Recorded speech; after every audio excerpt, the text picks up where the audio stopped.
Hi Air Signs, Gemini, Libra, and Aquarius. Welcome po sa ating channel. At ito ang inyong daily gabay tarot reading for January 29, 2024.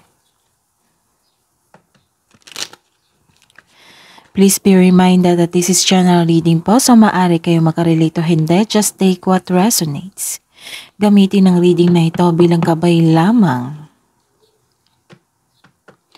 Balik po kayo dito bukas para sa ating daily gabay tarot reading. Please like, subscribe, and click bell button for notification para updated po kayo sa daily tarot reading natin. Para po sa gustong magpa-reading, maaari nyo pong makuha ang link na sa description box po ito. Message nyo lang po ako sa Messenger. Maraming salamat po.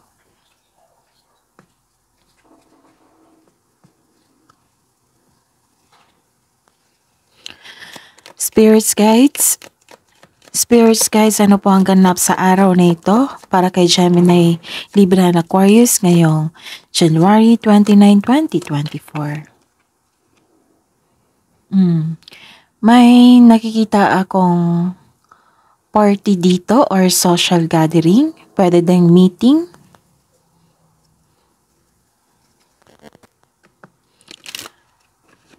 Parang lumabas din ito sa weekly gabay reading nyo po.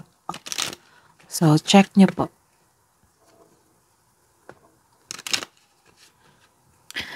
Ano po ang ganap sa araw na ito ngayong January 29, 2024 para po kay Gemini, Libra, and Aquarius. Lumabas din ito. May ganap talaga. May celebration. Oo. Party. Public event. Social gathering. Pwede ding reunion po. Tapos, may nakita ko dito na you are working so hard para sa magkaroon kayo ng security sa buhay or stability. Pero some of you nakikita ko dito nagkaroon na ng career stability po. And nagkaroon ng long term of plans dito ha. This is long lasting. So this is all about your career.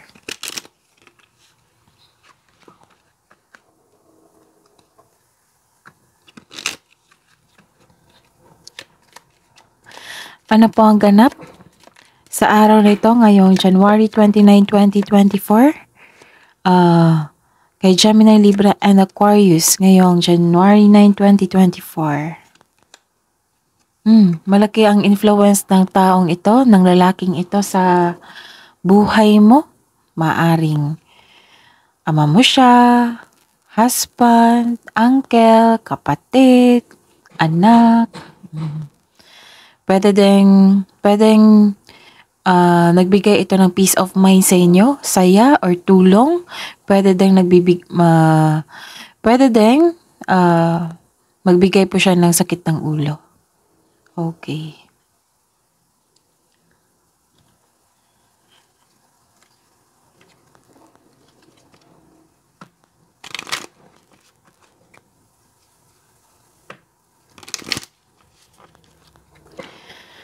Spirits guys, ano po ang mensahe niyo po para kay Gemini, Libra, and Aquarius ngayong January 29, 2024?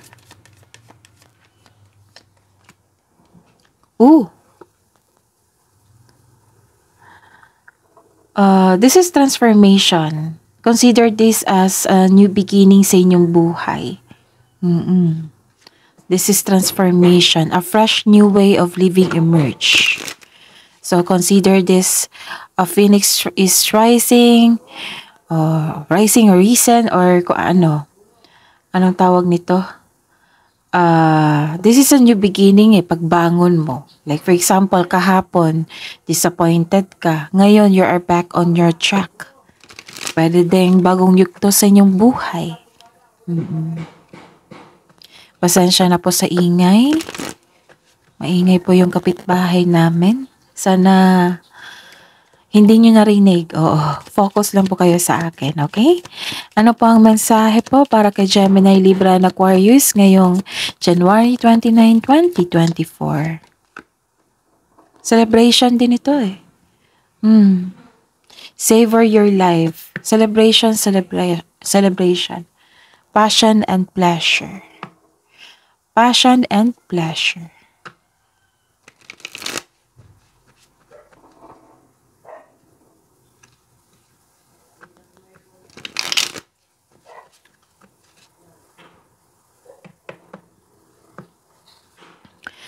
Ano po ang energy ni Gemini, Libra, and Aquarius ngayong January 29, 2024? Spirits guide.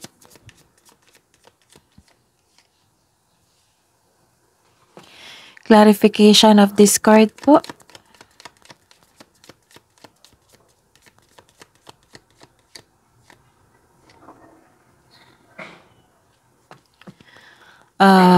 Career and money. Career and money ni Gemini, Libra, and Aquarius ngayong January 29, 2024. Clarification of this card po.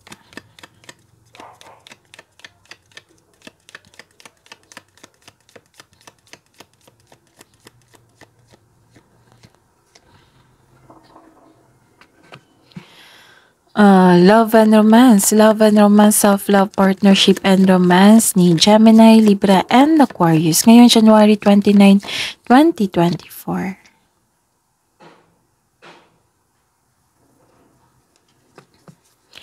Clarification of this card po.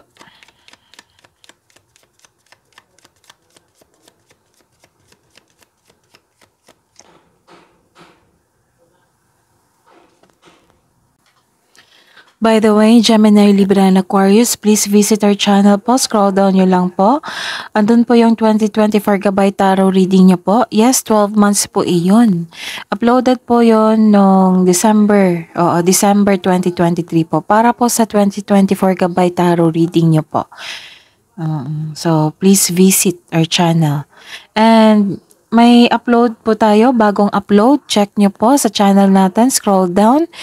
Andun po yung first quarter gabay tarot reading nyo po, January, February, March 2024. And may bagong upload din po, February 2024, monthly gabay tarot reading. So, tatlo yung i-check nyo po. May makukuha kayong gabay doon, mensahe para sa inyo. Maraming salamat po. At maraming salamat po sa mga na patuloy na nagsuporta at nagtiwala sa ating channel. Sa mga nag-comment, subscribe, sa mga nag-share ng video natin, at lalo na sa mga nag-like, sa mga nagbigay ng thumbs up po. Maraming salamat po. Yes, nakikita ko po kayo. At I will try my very best na mag-reply po sa inyo. Okay? Tapos, ayun. Maraming salamat po sa mga hindi nag-skip ng ads. Okay. Ngayong January 29, 2024, para po kay Gemini, Libra, and Aquarius. Okay. May nakita po ako ditong babalik. Opo. May pass po na tao or may, okay. May chance na babalik ang tao na nangloko sa inyo. Kaya, nasa inyo na po kung tatanggapin mo siya. Nais itong mag-reconnect sa inyo eh. So, makipag-connect sa inyong buhay. Papasok siya sa inyong buhay. So, nasa inyo na po kung okay na kayo, kung gusto nyo pa po. So, pag-isipan nyo po ng mabuti kung bakit po siya lumayo sa inyo or nawala siya or bakit siya nang loko. Kung bigay man ito sa inyo ng trauma, kayo po. Nasa inyo po yung decision. Pero kung may trauma pa po kayo, maaring give chance to yourself po. Kasi what I meant is guard yourself. Oo, guard yourself. Kasi 'di ba, first priority natin, Gemini, Libra, and Aquarius is peace of mind, inner peace natin. Kung may trauma pa po kayo, hindi naman kailangan mo siyang kausapin. Pwede mo naman na patawarin siya through your mind and heart. Kung handa na kayo, then go on.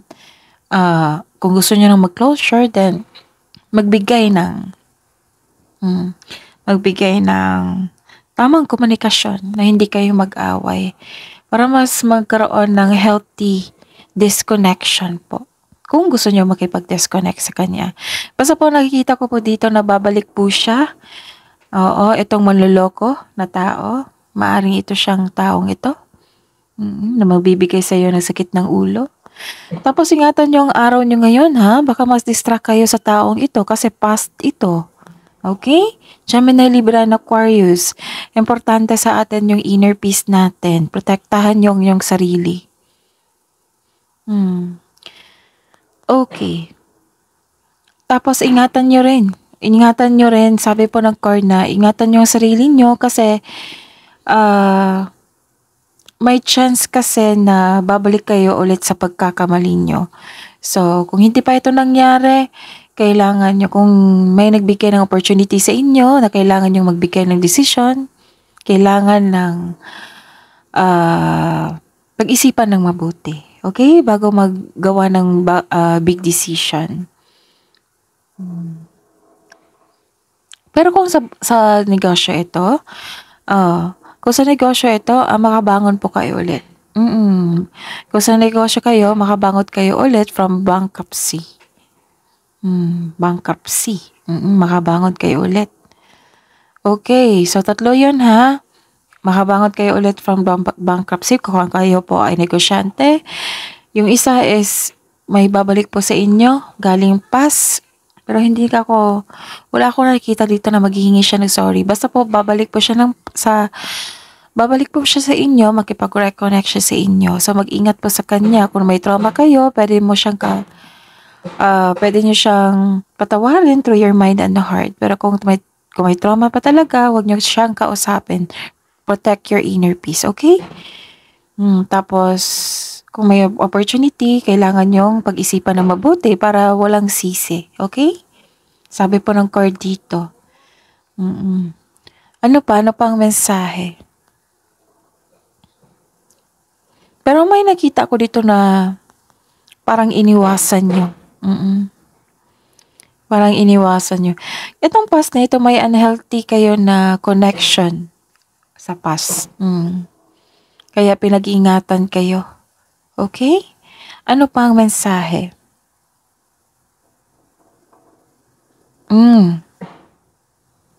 Disappointed talaga. Disappointed talaga kayo sa isang taong ito. Nakikita ko rin dito. Wala kang lakas ng loob na kausapin siya. Yung taong magbalik sa inyo. So may trauma pa kayo. Again ha, pwede na siyang patawarin through your mind and heart. Hindi na kailangan na kausapin siya. At pwede, patawarin nyo na ang sarili nyo. Patawarin nyo na yung sitwasyon. Para ma-release na yan po, Gemini, Libra, and Aquarius. And, ayun, para magkaroon na ng peace of mind and papasok na yung mga positive energy. Pakawalan nyo na yung bigat na nararamdaman nyo. And be confident. Be confident sa araw na ito kasi may gagawin ka eh. Marami kang gagawin dito. May attenan pa kayong celebration. So, ayun. Sabi po ng card dito na be confident. Huwag po daw kayong mag-give up sa mga ginagawa nyo ngayon. Huwag kayong tumira sa past po ha, yung may nararamdaman kayong bigat. Dapat i-release nyo yan para pagbalik nyo, confident na kayo. Basta po, sabi po ng card, huwag po kayo daw mag-give up sa mga ginagawa nyo ngayon. Kung nag-cause man ito ng blockages itong lalaking ito, then, pakawalan nyo na. Pakawalan nyo na ito. Patawarin mo na siya, patawarin mo na sarili mo, patawarin mo na ang sitwasyon. Okay? So, dapat no hurt feelings na. Gemini, Libra, and Aquarius, proceed to your goal. Marami kang gagawin dito. This is a new beginning. You have a fear sa pagpasok sa new beginning sa inyong buhay eh. So this is a new beginning. That's normal na nagkaroon tayo ng uncomfortable feelings. Kung bagong yugto ng inyong buhay ito. So that's very normal na maging uncomfortable tayo. Pero masasanay din tayo kasi hindi ko naman kayo masisisi na bago lahat. Okay? Sabi po ng card dito na inspiration is on the way po. So don't give up.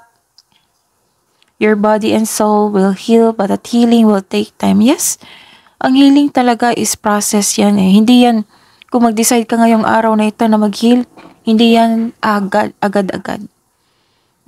Process kasi yan. Tapos, please know na Gemini, Libra, and Aquarius na iba-iba tayo mag-process ng healing. Okay? So, the advice is be inspired. Dreams do come true. Wag mawala ng pag-asa. Pero nakita ko talaga na your dreams come true talaga. Kasi nagkaroon ng career stability dito. And success. So, yun na. Healing takes time. Inspiration is on the way. Huwag mawala ng pag-asa po. May pag-asa po. Huwag kayong magpatalo sa inyong kalungkutan or disappointment. Kung some of you. So remember, Gemini, Libra, and Aquarius, this reading is general po. Kunin nyo lang po kung naka-resonate kayo. Kung hindi kayo naka-resonate, ibigay nyo po sa iba. Okay? Basta po, na-distract kayo sa past nyo. Tapos, wag kayong, yes, that's very normal na ma-distract tayo. So, i-feel nyo yan, then i-release. Huwag nyo patagalin sa sarili nyo, ha? Don't push yourself too hard. Huwag nyo pahirapan yung sarili nyo. Diba po, ang past is tapos na. Tapos, we're here na para sa future mo. Para sa present mo, na may gagawin ka sa present mo. Diba, sabi ko sa inyo, paano kayo magkaroon ng success or magandang resulta, dapat take action talaga. Maging productive tayo sa bawat araw. Okay? Pero kung pagod na, pahinga. Balik na naman. Pag pahinga, okay ka na, then balik na naman. Basta pagsikapan nyo na maging productive kayo sa araw-araw nyo para may lalabas dito palagi na resulta sa inyong, magandang resulta sa inyong sipag at tiyaga. O nagkaroon, basta sipag at tiyaga, mayroon talaga niyan, success. May magandang resulta. Okay? Katulad nito, magandang resulta sa mga ginagawa nyo. So, be productive ha sa bawat araw-araw para may expectation tayo na better outcome sa future po. Okay? So, inspiration is coming po. Tandaan nyo yan. Sa mga disappointed ngayon, sa mga malungkot ngayon, tandaan nyo yan ha. Na kailangan ni-release nyo yan. I-process nyo, then i-release. Sa mga masaya na ngayon, then congratulations po na overcome nyo yung challenges sa buhay nyo. Pansinin nyo kung gano'n na kayo katatag po. 'Di ba? Every challenge sa ating buhay, mas maging matatag tayo niyan. Kasi yan yung gusto ng universe na maging matatag tayo sa bawat pagsubok. Ipakita natin sa kanila na deserve natin na ma-receive yung blessings nila. Gusto kasi ng universe na maging handa tayo sa mga lahat. Kahit mahirap, kailangan natin i-overcome yan para marunong tayo maghanda sa mga future blessings na ibibigay nila sa iyo. Okay? Pero kung nahihirapan na kayo, isuko nyo po kay God. Kausapin nyo po si God. Tutulungan ka niyan po ni God. Tapos, syempre, tutulungan ka with kasamang action, sipag po. Paano ka matutulungan ng universe kung hindi hindi ka gumagawa ng aksyon, na hindi ka gumagawa ng solusyon. So, to connect to your intuition, ask for divine assistance, kausapin mo si God, para maibsan. Isuko mo lahat yung worries mo. Okay? Pero hindi ko kasi masisisi si Gemini, Libra, and Aquarius. Maka-move on yan. Yes, maka-move on yan. Pero, parang ganito.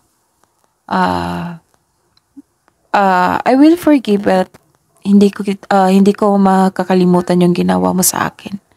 So, resonate kung ganyan po kayo. Kasi, base sa study ko, hindi yan makakalimot si Gemini, Libra, and Aquarius eh. I will forgive but I will not forget. Oo, tama ba yun? Oo. Ayun. Sa career and money nyo po.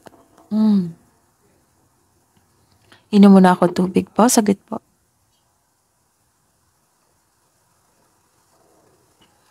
Okay.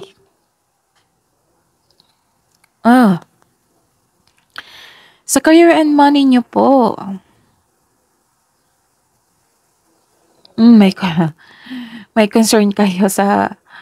Nabasa ko to sa weekly nyo eh, na may concern kayo sa isang tao na matigas ang ulo. Parang ayaw magpahalaga sa kanyang trabaho at sa kaperahan. Tapos, be confident talaga. Sa araw na ito, be confident talaga. Be confident na mag-lead ng isang grupo. Kasi maraming humihingi ng tulong sa inyo eh. Yes, si Gemini, Libra, and Aquarius is a very good leader. Kaya pa nga niyang mag-isa niyan eh, di ba? Gemini, Libra, and Aquarius, multitasker kayo. Matapos yung mga gawain niyo na mag-isa. So, comment down kung naka-resonate kayo. Ayun, don't give up. Then, patuloy mo lang. Be confident. Kasi maraming umaasa sa inyo. Tapos mag-ingat po kayo sa communication sa taong ito ha, yung hindi marunong magpahalaga. Kasi baka may masabi ka sa kanya na hindi niya ma-accept po. Tapos, ayun, kasi baka sensitive ito eh. Both of you sensitive actually ngayon. Kasi napanghinaan ka. Okay, oo. Tapos na-discourage po, may discouragement po sa kanya. Tapos itong taong ito hindi marunong magtanggap ng advice. So, huwag nyo na lang pilitin.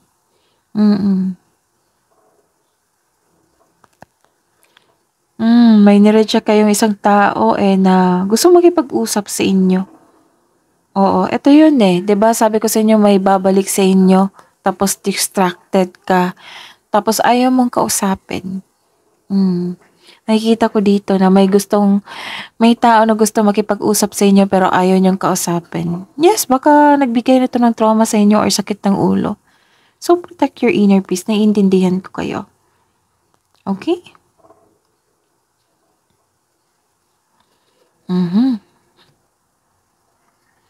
Ano pa ang mensahe? This is successful completion. May tatapos kayo na, kaya pala. So, this success is all about you. 1, 2, 3.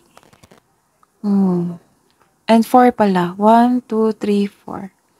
Successful completion to sa career and money niyo po. You're reaping rewards or nakilala ka sa sobrang galing mo. Sobrang galing pa ng leader. Basta sobrang galing mo. Kasi ito si Gemini, Libra, and Aquarius, matalino to masipag din. Maraming ideas. Gusto niyang i-apply niya sa isang gawain. Lahat ng ideas niya. Kaya hindi ko kayo masisisi na maging perfectionist kayo. Tapos, ayun, nakilala ka sa inyong galing at talino at sa kasipagan nyo. Gemini, Libra, and Aquarius. Basta po may successful completion po dito. Ayun.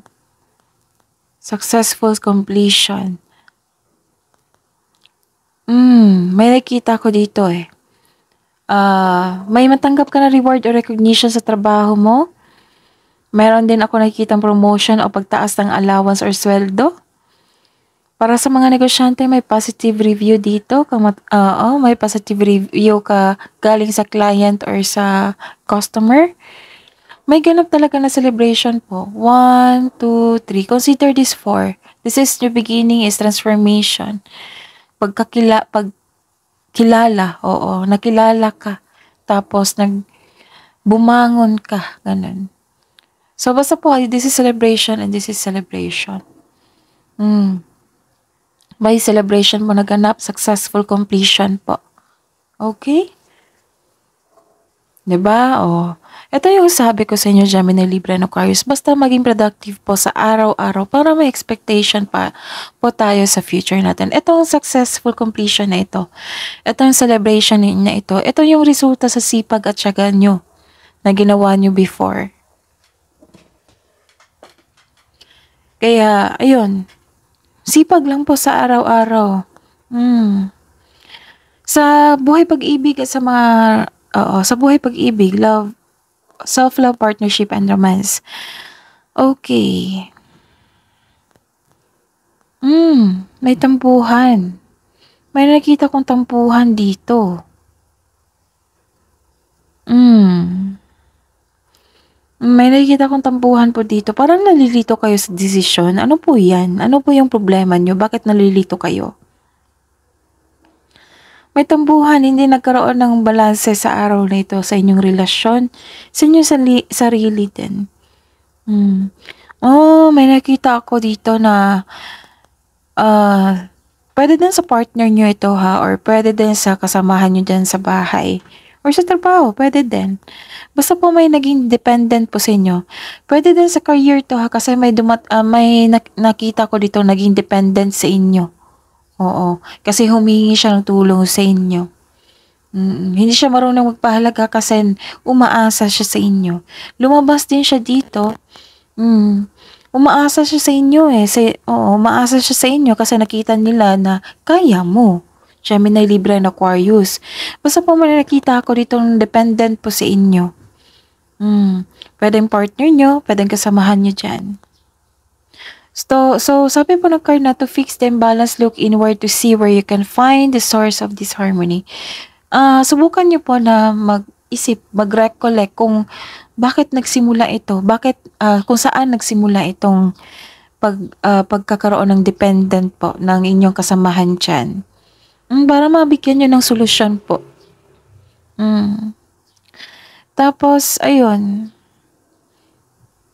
I see. Disappointed ka talaga. Pwede itong delay ha. Delay sa plano, delay sa pagdating ng bagay, tao. So, don't hesitate. Be confident talaga sa araw na ito. Ito yung gusto iparating ng card sa inyo na be confident po. And do not give up. Kung kailangan nyo mag-move out sa comfort zone nyo, then go ahead. Kasi andun nyo po yung success. So take risks. We need to move out from our comfort zone. Success starts with every challenge, not from the comfort zone. May tampuhan kayong may tampuhan po kayo. Pwedeng kasamahan mo dyan or sa partner nyo. Pero alam nyo naman kung paano yan ma-resolve pa. Communication. Tamang communication po. So, tingnan pa natin yung mga mensahe na para sa inyo. Love message po para sa mga single. Para po sa mga single na Gemini, Libra, and Aquarius ngayong January 29, 2024. Embrace your inner divine goddess. Embrace yourself. So, connected to sa inyong basahin ko lang. Awaken your authentic self and be true to you. Connected to sa inyong cards dito. Kasi, paulit-ulit kasi sinabi dito na don't hesitate yourself. Trust yourself and be confident. Ito yun Embrace yourself. Awaken your authentic self and be true to yourself.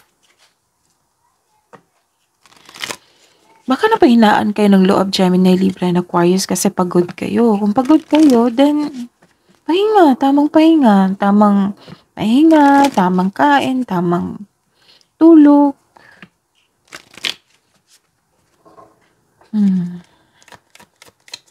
Baka sobrang pagod din kayo kasi may celebration dito, 'di ba? Naubos yung energy niyo. Oo, kasi tagumpay sa trabaho, tagumpay sa inyong ginagawa. So, pagod, meaning to say, pagod kayo niyan. Tapos, mas celebration pa. After yan, sobrang pagod kayo niyan. So, tamang pahinga po. Love message po para kay Gemini, Libra, and Aquarius sa mga buhay mag-asawa at sa mga may relasyon ngayong January 29. Kakasabi ko lang, Gemini, Libra, and Aquarius. Rest and relaxation is essential. We all have a fundamental need to take a break. See? Kakasabi ko lang sa inyo.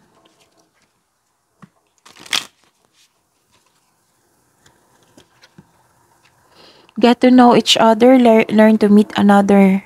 Whoa! Get to know each other, learn to meet another's need for love. Wow.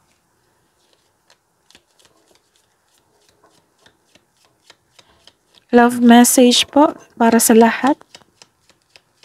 January 29, 2024 para po kay Gemini, Libra, and Aquarius. Ooh, secret admirer. Someone has deeper feelings for you than they are letting on.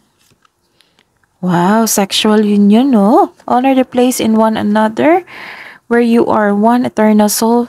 Further, you will find true bliss.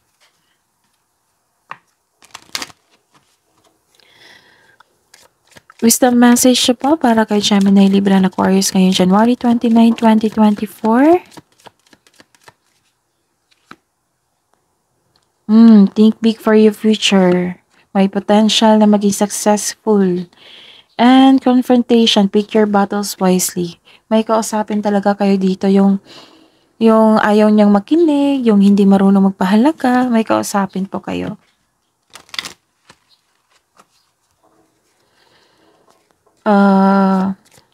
Kabuang advice niyo po para kay Gemini, Libra, and Aquarius.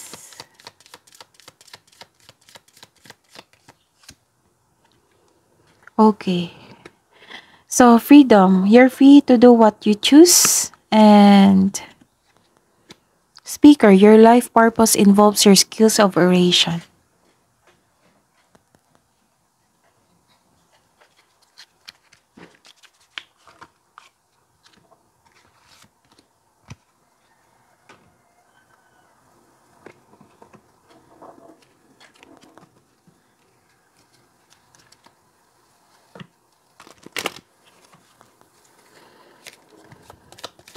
Spirits, guys, angels, archangels, guardian angels, mensahe niyo po para kay Gemini, Libra, and Aquarius ngayong January 29, 2024. Spirits, guys, angels, archangels.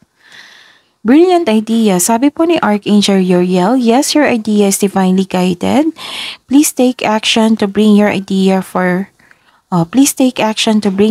to fruition. Teaching and learning. Sabi po ni Archangel Zadkiel, keep an open mind and learn new ideas. Puro new ideas. Maraming new ideas dito ha.